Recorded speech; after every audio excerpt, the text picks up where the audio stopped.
Hi, I'm Dr. John Anderson and I'm a dissertation supervisor.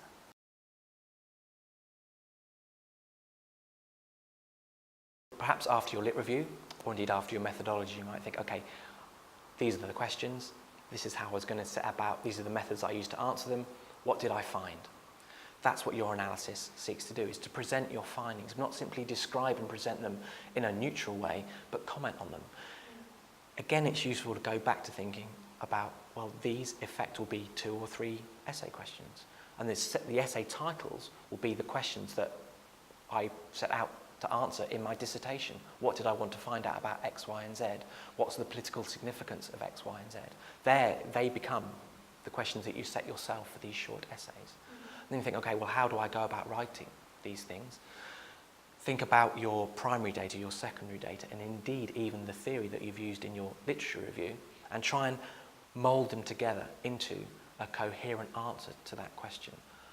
Imagine yourself as a chair conducting a focus group, or even on TV on a chat show, thinking you're the interviewee, you're the chairperson, and you're bringing in all these different points of view. You're bringing in the statistics, you're bringing in the interview quotations, you're bringing in the secondary data material, you're bringing in even some theory that helps you understand these different materials, and you're putting them in a coherent order around particular themes perhaps that link A, B, C together, and putting them together into a coherent essay argument.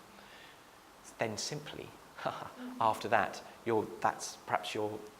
all those questions go together to answer all those materials go together to answer your first research question, and then your second one and your third one build on that in a logical progression. So your argument builds from one block to the next block to the next block.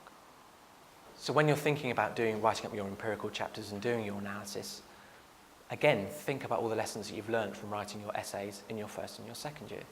When you write an essay, you might introduce it in a particular way. You might use a quotation to evidence the point you want to make. You might disaggregate that quotation and put it into your own words and say, to me, what's really important about this quotation is X, Y, and Z, and explain that to the reader so they're left in no doubt about why you think that's interesting for your work.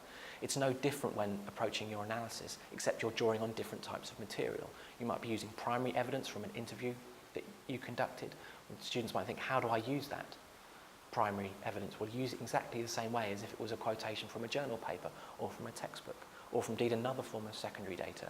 So what you're really doing is assembling together all these different forms of material, the primary, the secondary, theory if necessary, to bring it all together to help you tell the reader your understanding of the geographical phenomena you're looking into.